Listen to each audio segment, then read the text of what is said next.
ओइ बुढी उहाँ हेर न ऊ त उहाँ हेर त त्यो को रहेछ किन चाहियो तपाईँ जोसुकै हो कति राम्रो साडी लागिरहेछ नि त्यसले राम हो अर्काले त साडी कस्तो लगायो के लगायो मैले आज के कलरको लुगा लगाएको छु मतिर नहेरिकन भन्नु त लु तैँले ग्रिन ग्रिन लाउँछु यहाँ बुढीले रहेछ पिङ्क पिङ्क बुढीले के लाएर बसिरहेको थाहा छैन त्यो तेलले कति राम्रो त्यो को रहेछ त्यो मान्छे चाहिँ हेर किन चाहियो हो तपाईँलाई जोसुकै हो उहाँ हेर न को रहेछ तपाईँ किन आँखा टाल्नु त चिन्दैछस् को रहेछ त अर्काको भनेपछि त के हो राम्रो लाग्ने हो अर्काको चाहिँ किन मन परेको हो मान्छेलाई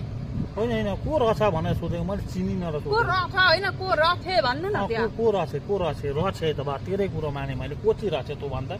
नचिन्दैछस् त्यसलाई जानु म बोलाएर लिएर को हो त बोलाउनु पर्ने त भन्दा यो नदेखेकी आइने रहेछ नि यहाँ कि गाउँमा त्यही त देखेको र नचिनेको त मान्छे छैन अनि एउटी नचिनेको आउँदा त राम हाई हाई भइसक्यो नि त छैन साडी राम्रो लागिरहेछ र मात्र साडी राम्रो लाउँछ कि फेट म सोच्दै थिएँ त त्यस्तै कलरको साडी तँलाई पनि किनिदिनु पर्छ मलाई सुहाउँछ त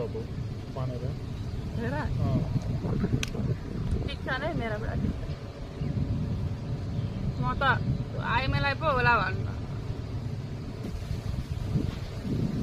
अझै पनि पो हेरेको हुनुहुँदो रहेछ भता अब कुरो मिलेन साडी भयो त्यस्तो साडी किनिदिनु मलाई भयो हेरेको हेरै हो त्यो साडीको डिजाइन हेर्दैछु कि म कस्तो रहेछ त्यो साडीको डिजाइन भरे दोकानमा गएर अर्कै लिएर उठायो भने राम्रो लाग्दैन नि उहाँहरू त कस्तो राम्रो खालको डिजाइनहरू विचार गरेर राख्न अलिकति कस्तो खालको डिजाइन छ विचार गरेर राख्छ